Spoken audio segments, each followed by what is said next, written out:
The CyberKnife Centre London is part of the Harley Street Clinic, which is a private hospital which concentrates mainly on cancer services.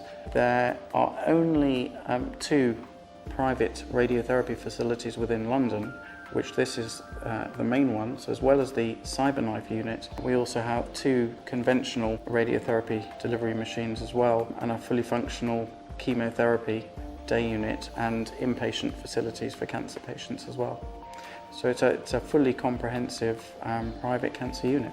The CyberKnife is basically a miniaturized radiation delivery machine. It's about a 3-foot linear accelerator. Linear accelerators are present in all radiation departments in the country, but they're much, much bigger.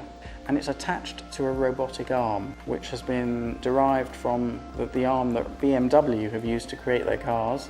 And that's coupled to some very sophisticated tracking software and delivery software. So we fire in hundreds of pencil-thin beams of radiation from thousands of potential treatment angles. They all meet in the middle of the patient's tumour, but delivering so many beams of radiation from so many different angles and being able to track the patient's tumour every few seconds. In fact, we can even track a patient's tumour as they breathe in and out. So we can deliver this sub-millimetre accuracy from many different angles, and that enables us to deliver an extremely high dose to the tumour, and treating from so many angles means that we can avoid the normal tissues. Cancer, I think, never crossed my radar. I mean, I'd lost a wife to cancer, I'd lost relations, friends, but I think one lives optimistically and think it's never going to strike you. My partner and I went on holiday to the west coast of America, and just after arriving I got this sort of irritation in the bowel area at night, which woke me up and meant I was pacing the rooms at 3 o'clock in the morning and putting the television on and all this sort of thing, and I lost my appetite. But nothing much was found until I had a CT scan in December, so it took a couple of months to get to the real diagnosis, when the pancreatic cancer was discovered. Next day we went over to Southampton to see another consultant who operates where others don't, but he said it was inoperable as well, he wouldn't touch it. So at that stage we were sort of condemned, if you like, to me having a short life. So we had a happy Christmas with my daughter and grandchildren, son-in-law from France where they live. And we got a text message that someone had seen. They said Sky, but apparently it's BBC, something about something called CyberKnife, which might be suitable. In the meantime, there was a seminar here on CyberKnife, and one of the oncologists from Jersey, Dr. Hemer, attended it. His oncologist out in Jersey is an old friend of mine, and we met up in central London at a CyberKnife seminar, which was taking place a few months ago. And we were discussing the sorts of patients that I thought would be eminently suitable for this treatment. And I just happened to describe a scenario, and there was a sort of, you could almost see the look in his eyes, and he, I think, immediately realised that he had a patient in mind, that patient being Robert. And came back extremely enthusiastic. He's an enthusiastic guy anyway, but he said, "Robert, this is for you, you must go for it."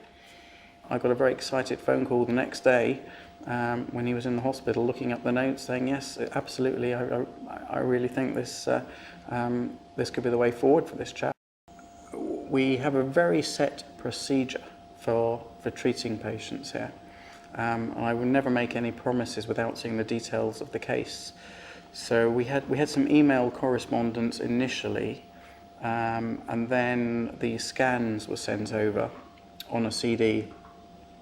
What I did was I took those scans to a meeting that we hold at the Harley Street Clinic, where all the relevant healthcare professionals get together on a fortnightly basis. We discuss all potential cases, and we come to a consensus as to whether we feel that the evidence is there or not, and whether that patient should be treated.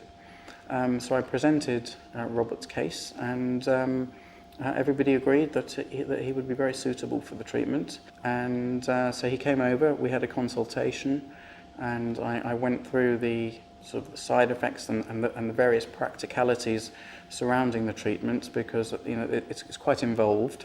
It's a fantastic treatment, really the best treatment you could have, because it's non-invasive. There's no knives or anything like that, but it's just the boredom. Once Mr. Francis changed, we will lie him on the couch in the treatment position. We've made an immobilisation device which helps him to keep nice and still for us. So we lie him on the couch, we put a small cover over him just to keep him a little bit warmer because it is a bit cool in the room. And we have to attach some little LED markers to his t-shirt and make sure he's in the correct position and more or less in the correct position for the treatment. Obviously, we don't need to be too precise because the robot will then target the area. But obviously, to save imaging and unnecessary radiation dose, we will put Mr. Frant into the approximate position for his treatment.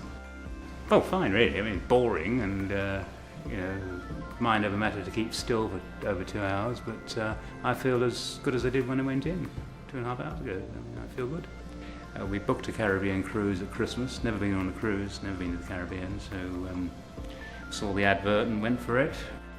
I'm absolutely delighted because last week my first NHS patient was approved for CyberKnife. It is a fairly long and lengthy application process which has taken several weeks through their primary care trust, an exceptional treatment application.